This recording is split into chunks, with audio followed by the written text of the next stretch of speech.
Instituto Mexicano del Transporte. Hola, ¿qué tal? Buenos días. Mi nombre es Alfredo López, de la Coordinación de Ingeniería Portuaria y Costera. Bienvenidos al seminario IMT. Presentamos el tema Estimación del espectro bimodal de oleaje con una boya.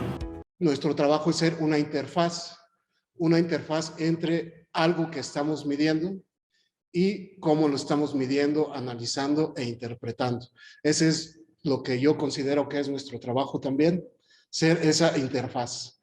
En nuestro caso es una interfaz entre fenómenos oceanometeorológicos y su análisis y su medición a través de instrumentos finalmente de medición especializada.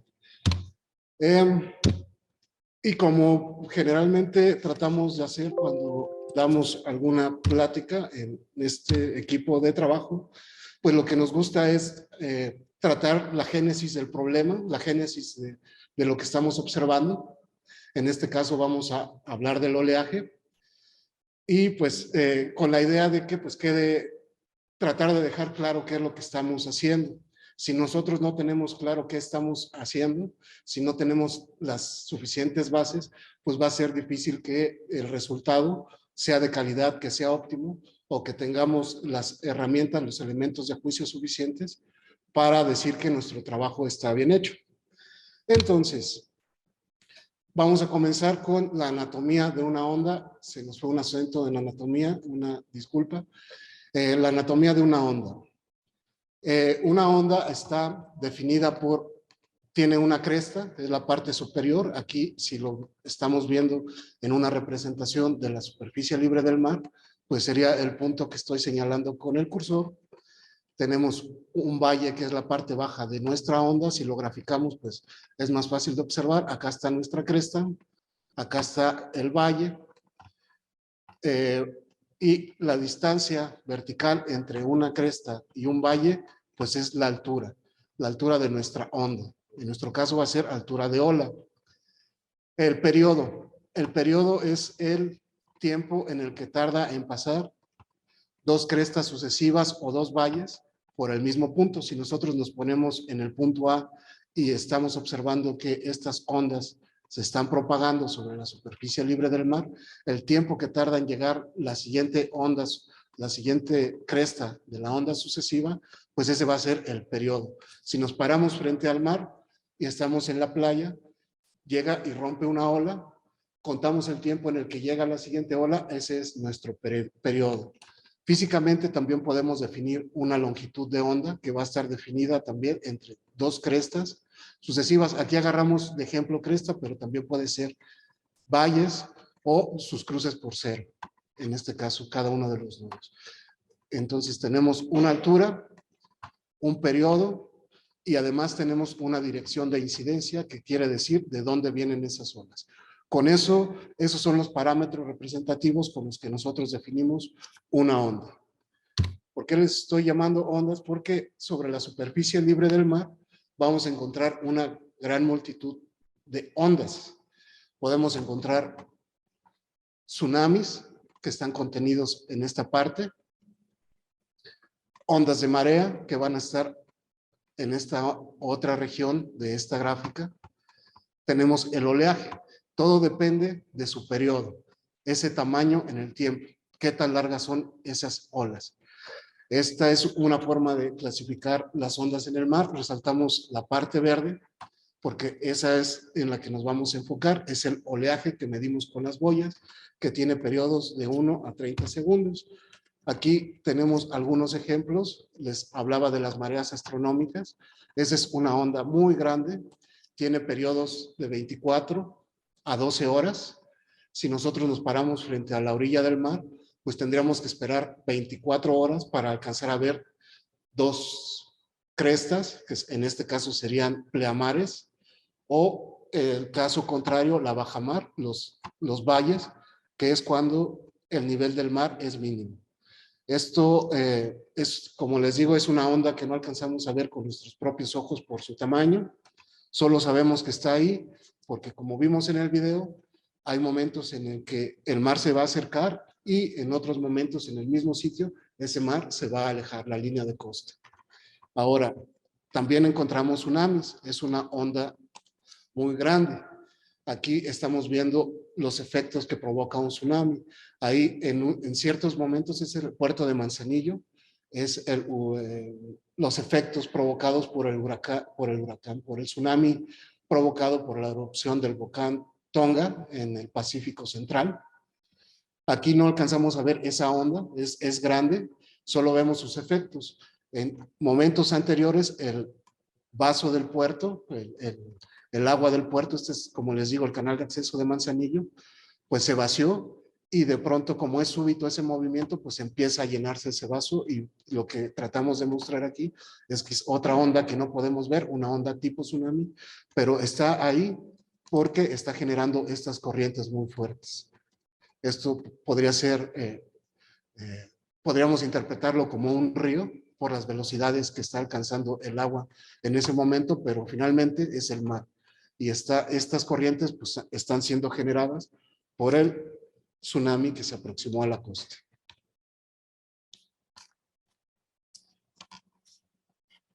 No hubo desborde en este caso, casi llega a los límites del muelle, pero lo que sí provocó pues, fue que se movieran sus boyas de señalamiento, no aguantaron esas corrientes. Otro tipo de ondas que encontramos en la superficie del mar se conocen como seiches. Son parecidos a los tsunamis, más que el origen de ellos no es el mismo. Un tsunami pues es provocado por un movimiento sísmico generalmente, y en este caso pues vemos que estaba el mar tranquilo, la persona estaba en su kayak y de pronto le llegó una onda mucho más grande. Ese es un seiche. El origen de este, a diferencia de los tsunamis, es que este es de origen, lo provoca el viento.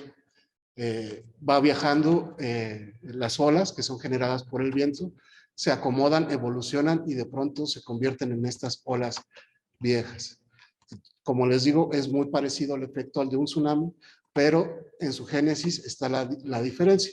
Tsunami, una explosión, un movimiento sísmico en el fondo marino. Seiche es el acomodamiento de las olas con su evolución después de que fueron generadas por el viento.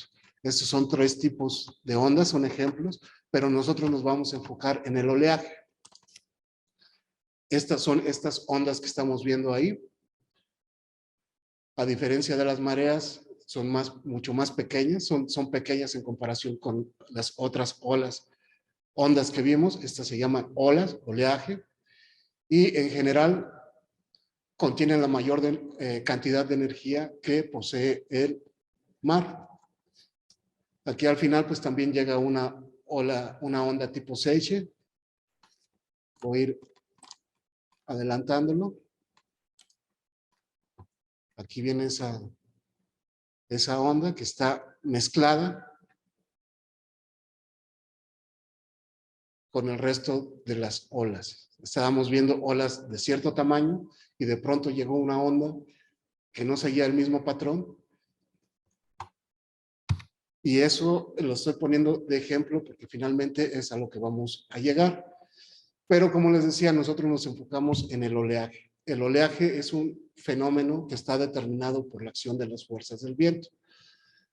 Aquí, como vemos, el viento, que finalmente es un proceso de origen térmico, ya que el sol nos proporciona energía en forma de radiación. Esa radiación la recibimos en nuestro planeta, en la Tierra, y la interpretamos como calor. Ese calor va generando cambios de temperatura. Esos cambios de temperatura nos generan cambios de densidad en el aire, que a su vez generan cambios de presión. Ese gradiente de presión hace que el aire se mueve y finalmente se genere el viento. Al actuar sobre el océano, al existir esa interacción océano-atmósfera, el resultado es, uno de los resultados, pues es la generación de las olas. Aquí ponemos estos esquemas. Está el sol que generó el viento, sopla sobre la superficie libre del mar y empieza a generando olas. Dependiendo de la intensidad del viento, van a ser olas pequeñas, medianas o grandes. Una vez que se generaron esas olas en su zona de generación, se propagan, viajan sobre la superficie del mar, evolucionando, sufriendo procesos Refracción, se alinean los frentes de onda conforme a la línea de la costa. Difracción, sesiones laterales de energía, la ola rompe, no disipa toda la energía y rebota parte de esa energía al mar. Y así, pues, es ese proceso del oleaje. Una vez que la onda sale de su zona de generación, como les digo, se va propagando y va evolucionando. Aquí estamos esquematizando zona de generación. Aquí en este círculo, esta línea amarilla nos representa la acción del viento. Salen las olas y se propagan hasta la línea de costa. Para el oleaje podemos clasificarlo de dos formas principalmente. Oleaje que se propaga de acuerdo a su profundidad, aguas profundas, aguas someras o aguas intermedias, pero también podemos clasificarlo de acuerdo a la zona en la que se encuentra. Puede ser un oleaje local que está en la zona de generación. Aquí el viento está generando el oleaje. Vemos que es una superficie caótica. No hay un patrón definido. Las olas están mezcladas y a ese tipo de oleaje se le conoce como local o tipo SEA. Una vez que el oleaje sale de esta zona de generación, pues se convierte en oleaje distante o oleaje tipo swell. Y aquí, pues, en la imagen tratamos de hacer esa diferencia entre esos tipos de oleaje. Zona de generación, superficie caótica. Fuera de la zona de generación, lo que vemos es que los patrones ya están bien definidos. Vienen los frentes de onda ya bien formados y así llegan a la costa, así se propagan fuera de esa zona de generación. Entonces, esta es principalmente la imagen que queremos hacer énfasis, porque finalmente es lo que nos hace esa diferencia en el resultado de un espectro bimodal, una combinación de oleajes. Si vemos aquí, pues la predominancia es de olas pequeñas de este tipo, pero a lo que vamos a llegar es que al final, pues podemos encontrar una combinación de este oleaje que generalmente es provocado por huracanes. Estas olas, pues existen equipos de medición específicos solo para tomar este rango de olas, de ondas en el mar, que son las olas, y para eso, pues Alfredo nos va a platicar uno de los equipos con los que principalmente medimos estas olas.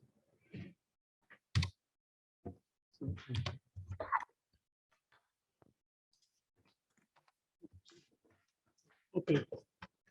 ¿Qué tal? Bueno, el Instituto Mexicano de Transporte cuenta con dos tipos de boyas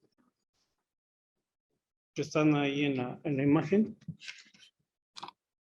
Son este tipo MK3, que son de este tipo, y tipo de WR4, que son de estas. Las boyas principalmente nos miden nos sirven para estimar los valores de altura, periodo y dirección de incidencia y también la temperatura del mar en los dos tipos de boyas, pero además las de WR4 también nos permite estimar las corrientes. En cuanto a la energía que utilizan banco de baterías para un año de operación aproximadamente. Las MK3 utiliza 15 baterías alcalinas no magnéticas con un voltaje de 1.5 volts a 270 watts hora. Las WR4 cuenta también con unas celdas solares que permiten una extensión mayor de un año de operación.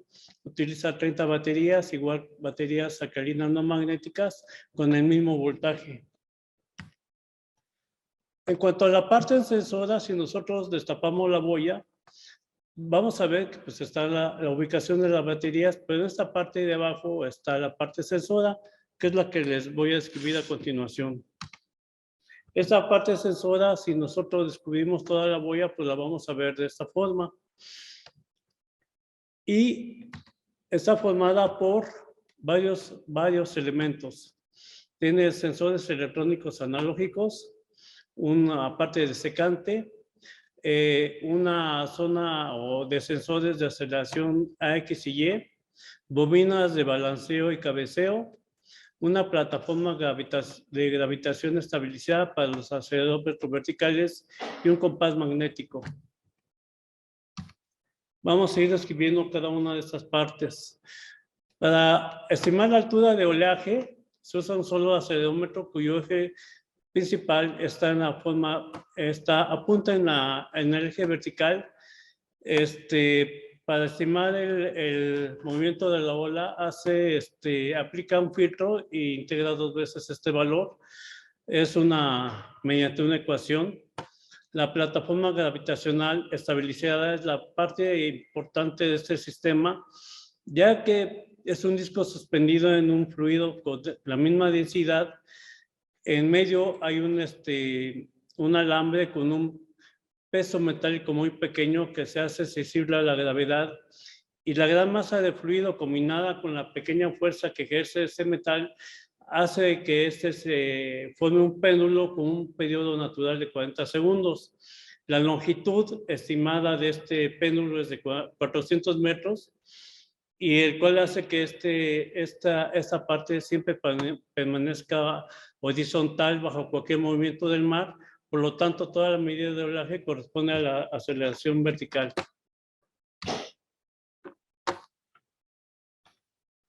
Aquí, en esta parte donde Alfredo nos dice que el equipo hace un filtro e integra 2 veces, se refiere a esa, si nos remontamos a nuestras clases de cálculo,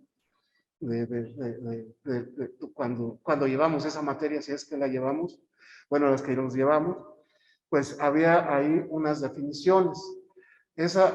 Tenemos una función de transferencia. La boya tiene programada una función, una ecuación. Esa ecuación, como vemos, está representando aceleraciones. Recordando esas clases de cálculo, si nosotros integramos una aceleración, vamos a obtener una velocidad. Si en este caso volvemos a integrar esa función que nos representa una velocidad, pues vamos a obtener un desplazamiento. A esa parte se integra, es a lo que se refiere Alfredo cuando dice que se integra 2 veces. El cerebro de la boya está midiendo aceleraciones, pero integra esa función de transferencia que representa esa aceleración para llegar al desplazamiento que finalmente es la unidad que nosotros estamos buscando medir. Con respecto a la edición del oleaje, se hace estimando el movimiento horizontal de la boya combinado con el movimiento vertical. Si nosotros ponemos o suponemos que la boya está en una posición vertical, hay 2 acelerómetros perpendiculares entre sí que miden el movimiento horizontal. Pero si la posición de la boya es inclinada, se utiliza también los ángulos de balanceo y cabeceo, que son determinados por 2 bobinas que se comparan con otra bobina colocada en la plataforma estabilizada. Esto proporciona aceleraciones horizontales reales, y con ayuda de un compás magnético las aceleraciones se recalculan y se convierten a coordenadas norte-oeste. El principio de funcionamiento son 3 acelerómetros: acelerómetro vertical con eje fijo en dirección de gravedad, montada sobre una plataforma estabilizada, suspendida en una esfera llena de fluido. La plataforma estabilizada permanece horizontal con todos los movimientos de balanceo y cabeceo, incluso con movimientos de aceleración horizontal. Como les platicaba, es una pequeña palanca formada por un alambre con un peso pequeño de metal. Con las puntas de alambre se conectan 2 electrodos a cada lado y se sumerge en un fluido conductor. Este fluido que tiene la esfera es un fluido conductor, es un gel conductor, y se aplica una diferencia de voltaje entre los electrodos que provoca un gradiente de voltaje en el fluido. Eje de dirección vertical, el alambre se dobla a causa de la aceleración y en la punta se detecta el voltaje en este punto. El voltaje es proporcional al desplazamiento, el que es proporcional a la aceleración, y el sistema es similar a un potenciómetro. Hay otros dos acelerómetros que están en este recipiente, que es de acero inoxidable, para estimar las aceleraciones X y el principio de funcionamiento es idéntico al acelerómetro vertical. Con respecto a los sensores de movimiento del eje, con respecto al balanceo y el cabeceo, tenemos estas bandas negras que son bobinas, que son 4 bobinas con las que se estima ese movimiento interior de la esfera, si está inclinada, si hay cabeceo, etcétera. Y hay una bobina en el interior, en la placa estabilizada, con la que se hacen esas comparaciones y estimaciones. El compás magnético sirve también para estimar las mediciones de campo magnético terrestre en las 3 direcciones X, Y y Z, y están referenciadas al eje de las coordenadas de la boya. Es un cubo de aluminio con 3 agujeros, son estos, y que tienen estos los sensores de campo magnético. Pues esto es todo lo que corresponde a esta parte sensora. En realidad son 8 sensores que están en combinación para estimar la altura del oleaje y la dirección de oleaje. Cabe también aclararles que no estamos mencionando aquí el sensor de temperatura que va en la parte baja de la boya, ni tampoco explicamos cómo se hace la medición de corrientes en el caso de las boyas de WR4. Con respecto a la calibración, el fabricante nos recomienda que hagamos una calibración de 3 a 6 años para cada boya. En nuestro caso, nosotros lo hacemos cada vez que recibimos una boya y lo vamos a poner en sitio, tenemos que hacer esta calibración. Los periodos de calibración son de 20, 12 y 6 segundos en sentido horario y antihorario. El tiempo por prueba por periodo es de un día. El tiempo total para calibrar una boya nos lleva 6 días. La calibración de la boya se basa básicamente en representar el movimiento de una boya, como la que tenemos acá atrás, a nuestras espaldas, y nosotros sabemos que esta distancia entre el eje de rotación del calibrador y en donde está sujeta la boya es de 1 metro, y entonces nosotros tenemos representados aquí en esta imagen pues alturas de 2 metros, que es la que corresponde a la boya. Hacemos comparativas del espectro para saber si está correctamente calibrada la boya, y nos debe de dar estas señales. Con un periodo de 20 segundos en el espectro de frecuencia se encuentra abajo del punto 1 en frecuencia. Para el periodo de 12 se va recorriendo, y el periodo de 6 segundos se va recorriendo aún más. El periodo es el tiempo que tarda en rotar la boya alrededor de este eje. Es así como nosotros verificamos el correcto funcionamiento de una boya, aparte de otros parámetros que no se los expongo, pero son varios. Y bueno, finalmente la idea de en esta parte de la calibración pues es garantizar que las mediciones de los equipos cuando están en el mar pues sean de calidad. Aquí pues lo que les mostraba Alfredo es lo que nosotros esperamos de esta calibración. Lo que queremos ver cuando ponemos una boya en el calibrador es que se genere una familia de curvas uniforme.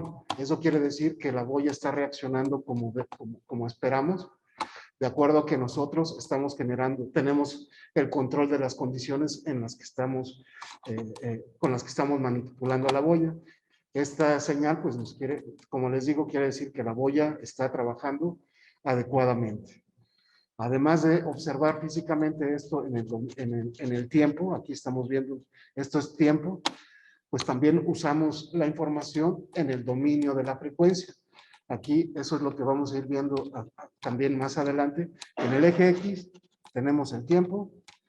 Aquí en el eje X, pues tenemos frecuencia. Ya hicimos ese paso de movernos del dominio del tiempo al dominio de la frecuencia para observar con detalle el comportamiento de la boya. Aquí vemos que está dentro de los rangos, de su rango de medición. Como vimos, la definición del oleaje son periodos de 1 a 30 segundos. Pues aquí nosotros calibramos, definimos varios puntos para trazar esa calibración y finalmente pues tener todos estos periodos cortos, frecuencias altas y las frecuencias bajas o periodos grandes. Eso es lo que tratamos de revisar aquí. Se hace un barrido para que podamos garantizar que la boya mide dentro de sus rangos establecidos. Los equipos pues también cuentan con sistema de transmisión. Bueno, muy buenas tardes a todos. A mí me toca la parte de transmisión de datos de oleaje. Bueno, como comentó Noé, la boya cuenta con transmisión. La boya, aquí el IMT cuenta con dos tipos de boyas, las boyas MK3 y las boyas Argos. La boya MK3 manda transmisión vía satelital a la Capitanía de Puerto, en este caso a REMAFE, o al Centro de Control de Tráfico Marítimo, en este caso de las ACIPONES. De ahí se comunica a un radioreceptor que tenemos en dicho puerto, en dichas instalaciones. Como ustedes ven en la imagen superior de la derecha, ese es el radio receptor del equipo de la boya, y en la parte inferior está la transmisión, ya la señal ubicada en el software instalado en la PC del puerto.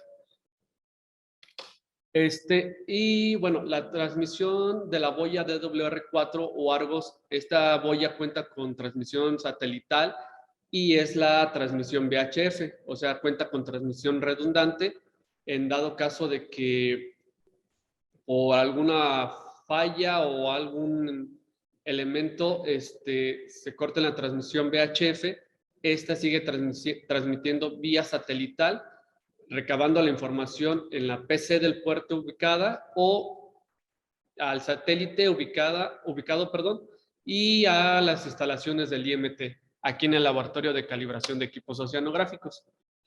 La transmisión HF y satelital, bueno, la frecuencia de la boya MK3 es con frecuencia 29780 y la frecuencia de la Argos es 29825. Cabe destacar que las boyas tienen un rango de alcance de transmisión de 50 kilómetros de la línea de playa hacia mar adentro. Para el procedimiento de fondeo de una boya, necesitamos realizar el sistema de fondeo. Para el sistema de fondeo contamos con varios elementos que son cabo, rubber, destorcedores, boyarines.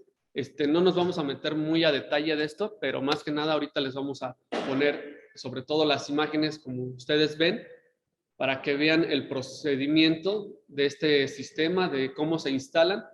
Estas son imágenes en el puerto de Manzanillo.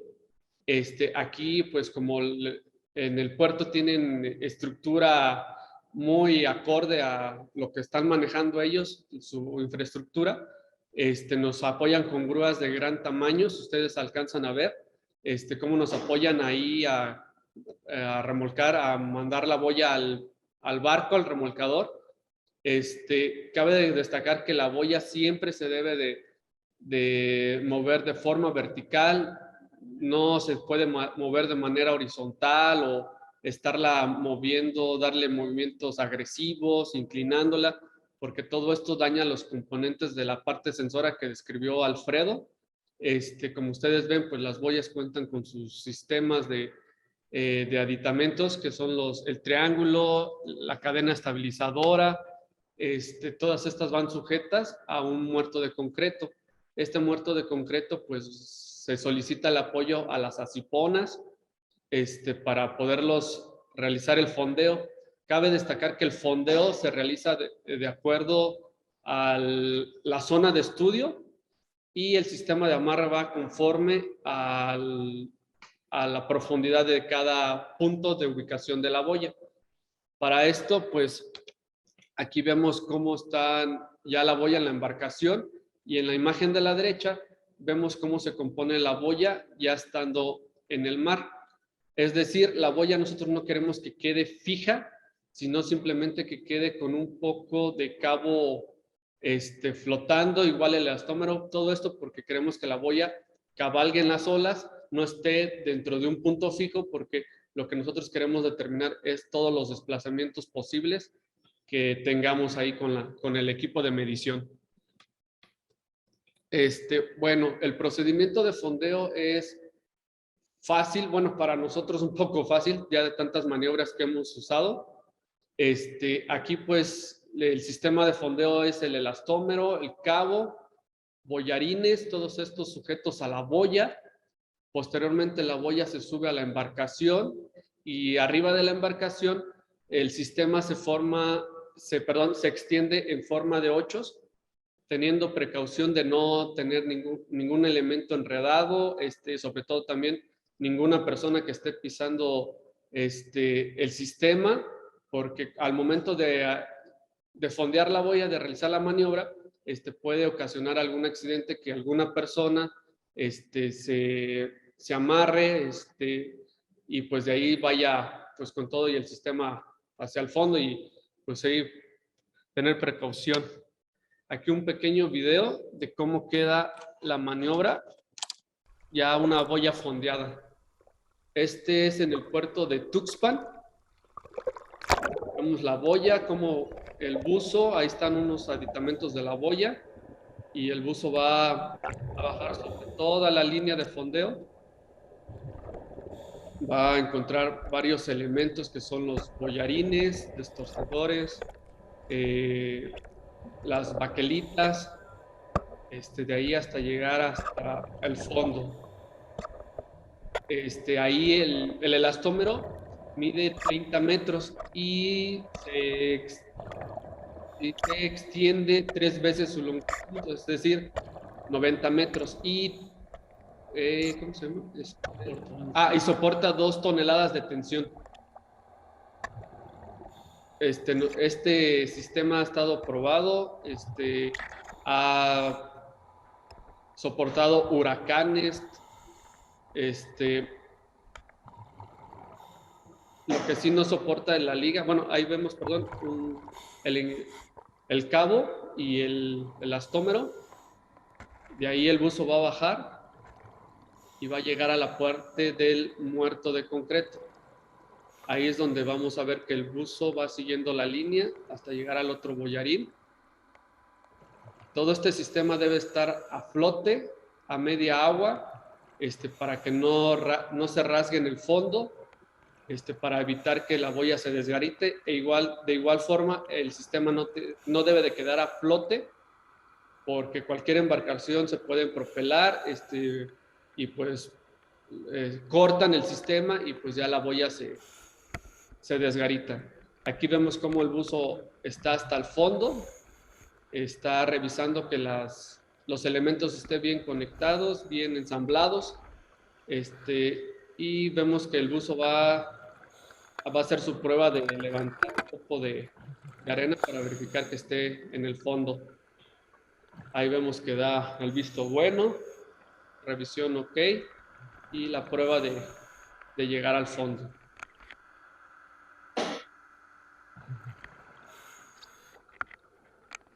Y pues ya de nueva cuenta el buzo va a subir, va igual la línea de fondeo hasta la superficie, pues ya ubicada la boya para determinar que está todo bien, da el visto bueno, pues ya se termina la maniobra de fondeo.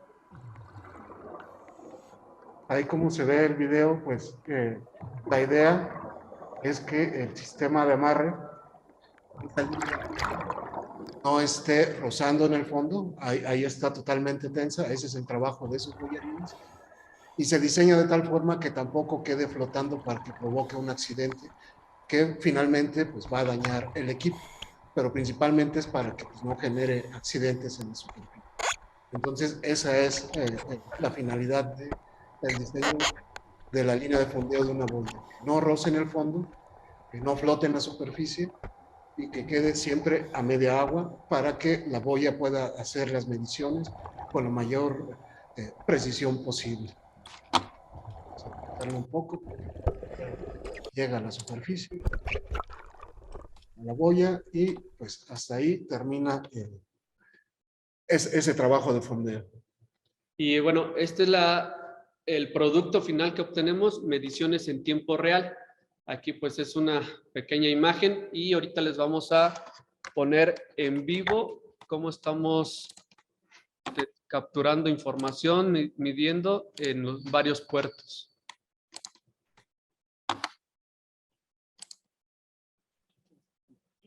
No, porque este copia de la batalla.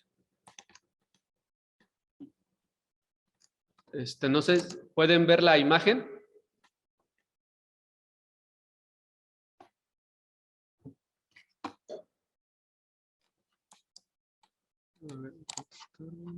Sí. Ah, ok. Perfecto, gracias.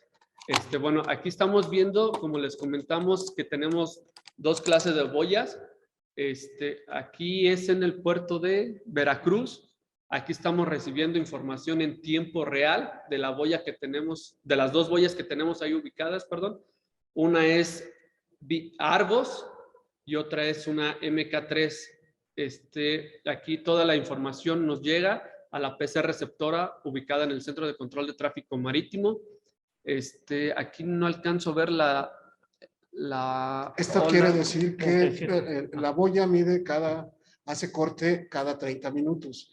Quiere decir que en esos 30 minutos forma un paquete de datos y los analiza para generar los parámetros estadísticos que vamos a ver más adelante.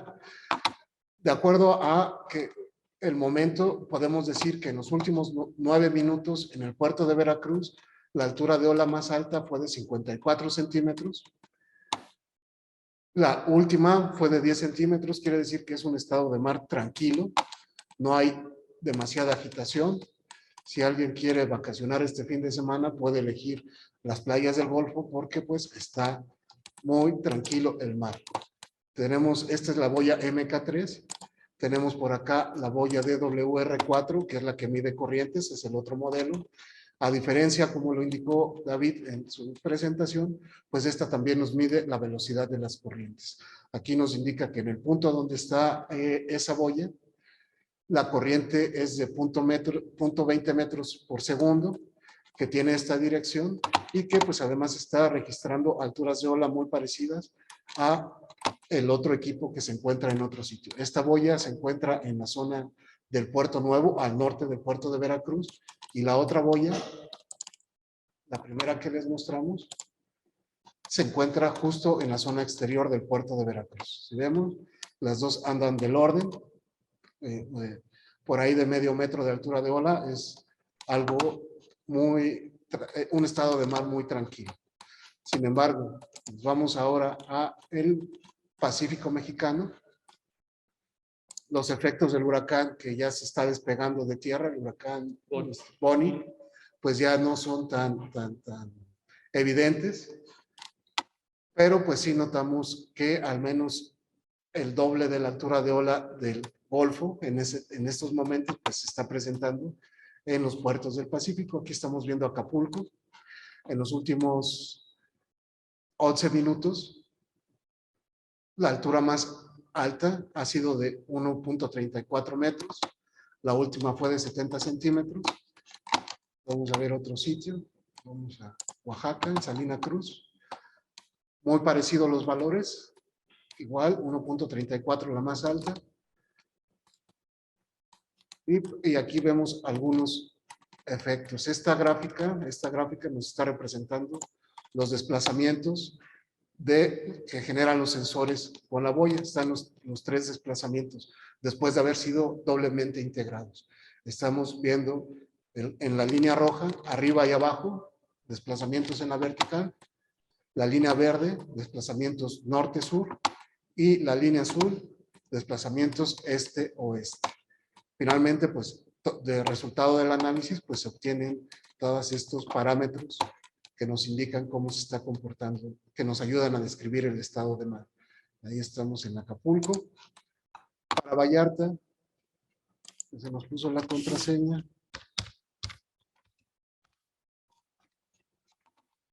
estamos viendo que el estado de mar es aún más tranquilo, ¿no? Muy parecido a lo que está pasando en el Golfo por la ubicación de este sitio de Puerto Vallarta, que está protegido en el interior de Bahía de Banderas, y por la posición del huracán, pues se ve que pues está también una zona de un estado de mar tranquilo, con alturas de ola muy bajas.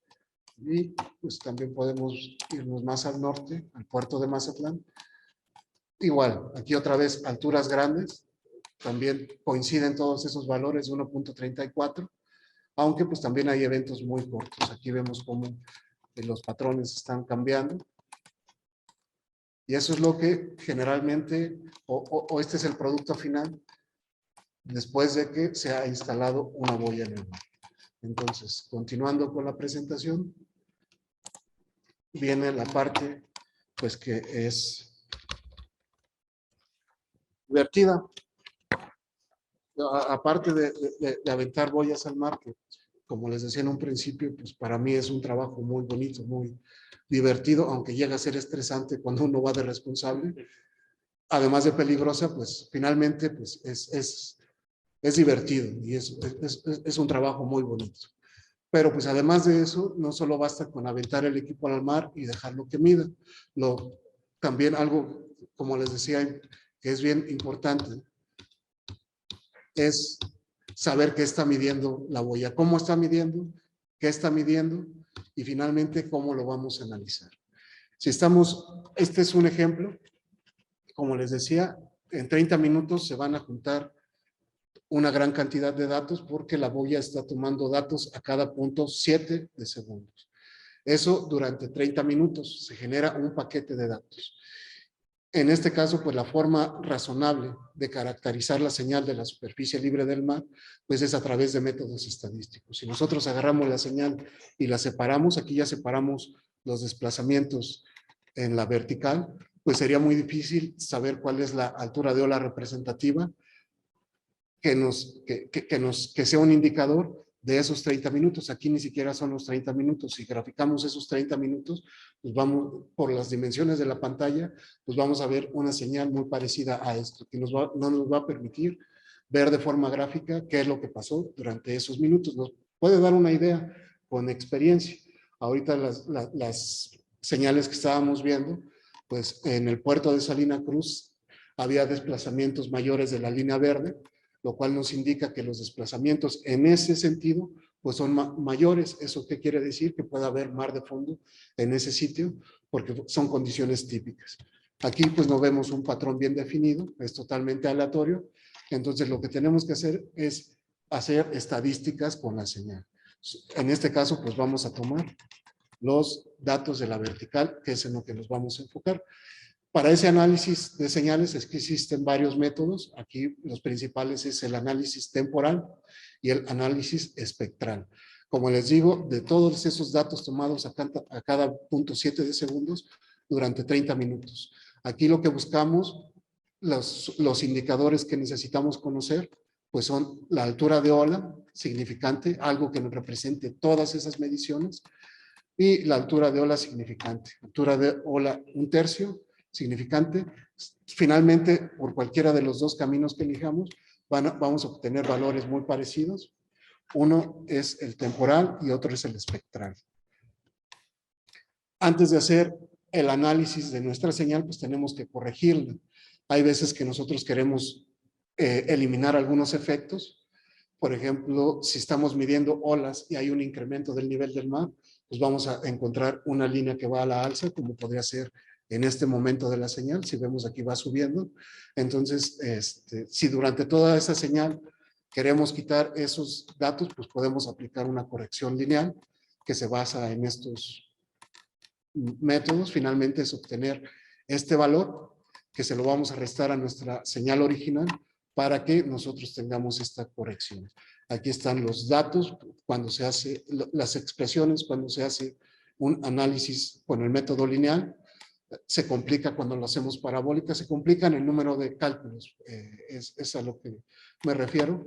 Y bueno, también tenemos una muy sencilla que es la media aritmética. Aplicamos estos métodos dependiendo de lo que queramos hacer y pues corregimos nuestra señal. Una vez que corregimos, entramos al primero de los métodos que les había dicho, que es el análisis temporal. En este caso, pues nosotros tenemos nuestra señal y así hacemos conteo, como lo platicamos al principio, valle, cresta, sacamos altura de ola y así vamos observando nuestra señal. Obviamente esto lo tenemos que, se puede hacer a mano, podemos graficarlo, irlo sacando a mano, pero pues lo más conveniente hacerlo es programarlo. Aquí nosotros lo hacemos en Fortran, hacemos esta programación. Ya que obtuvimos todas estas alturas de ola de esa gran familia, las ordenamos de mayor a menor, de esa familia de 30 minutos, de olas de 30 minutos, mayor a menor, obtenemos el tercio más alto, le sacamos promedio y obtenemos la altura de ola H1/3 y obtenemos también su periodo asociado. Esto se hace, les digo, podemos hacerlo visual, tardaríamos mucho, pero se puede hacer. ¿Qué obtenemos de este análisis? Pues alturas de ola máximo. Aquí ponemos el caso del huracán Grace, que pegó en Tepolutla el año pasado y que pasó justo encima de nuestra boya. Y de ese análisis en el dominio del tiempo, de ese análisis temporal, pues obtenemos que la altura más grande que se presentó durante todo ese evento, aquí lo medimos completamente el paso del huracán, pues fue de 14 metros. Interesante cuando estamos viendo, cuando estamos hablando de ingeniería, ¿no? Aquí tenemos la altura de ola máxima registrada, puede servir para el diseño, puede servir una referencia. Otro caso que tenemos es el huracán Ágata, que pegó en la costa, en el sureste mexicano, ahí en Oaxaca.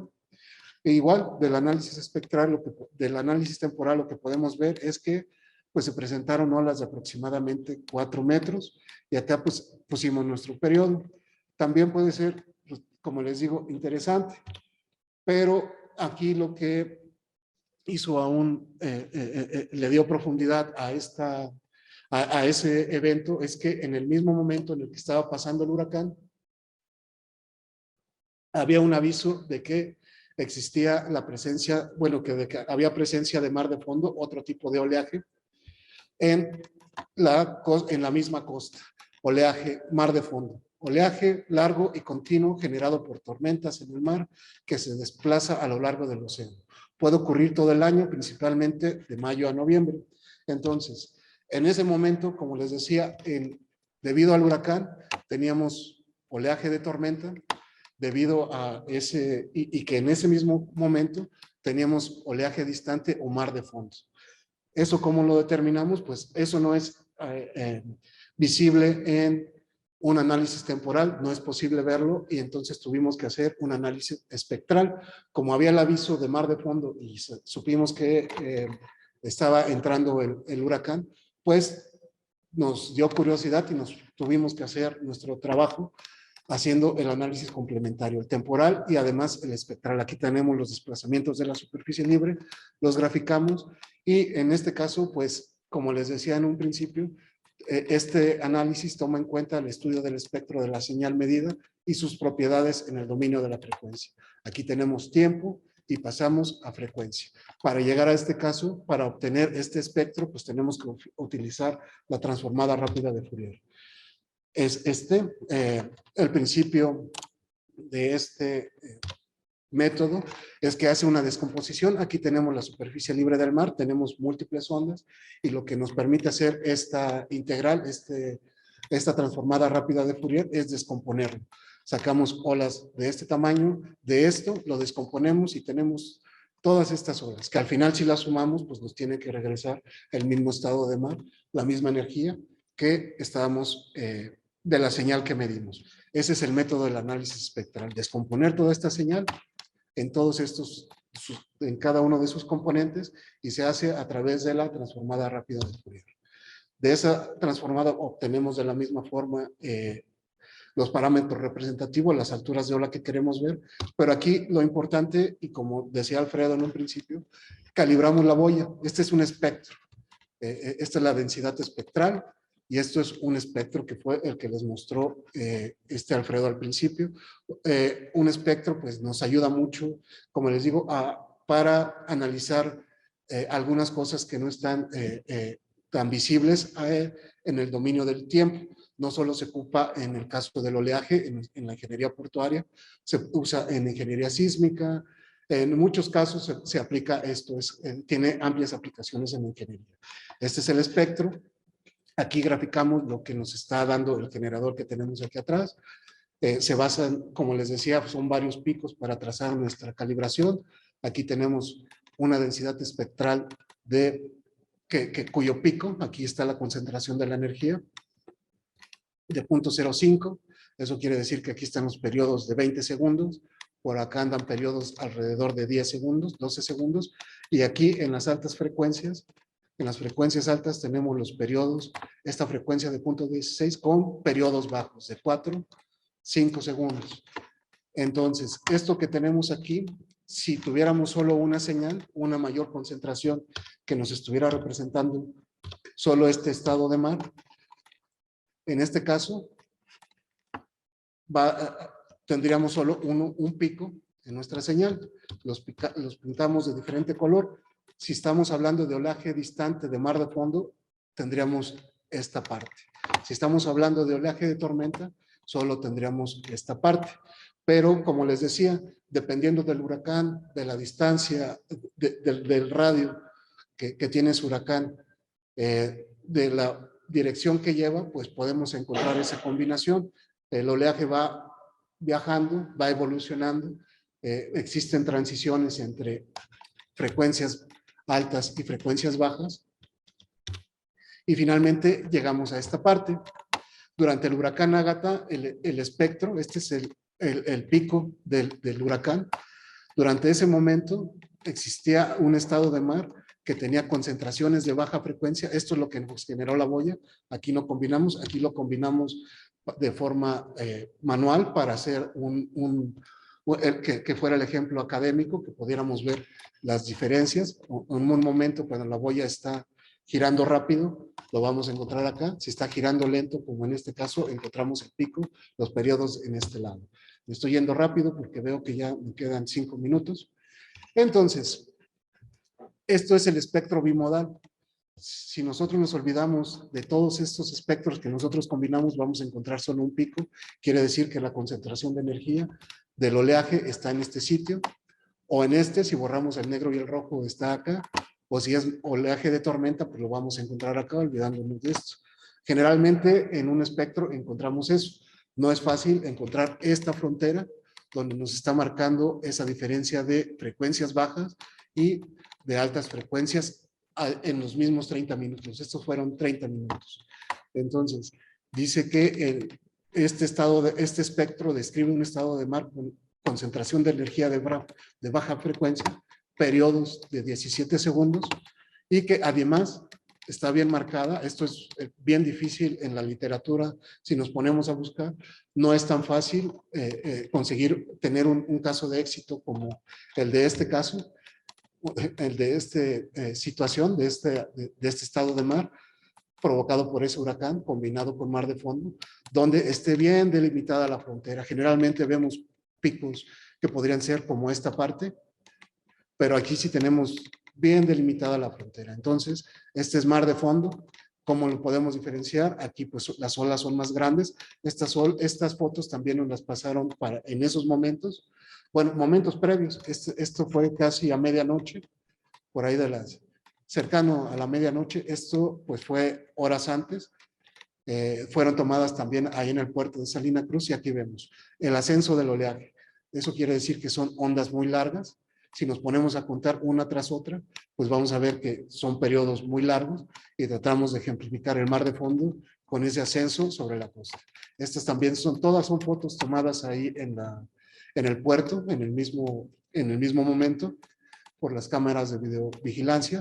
Y aquí pues estamos viendo ese estado de mar caótico del oleaje tipo local o tipo sí. En ese momento había combinación de estos dos tipos de oleaje que finalmente representan este espectro bimodal.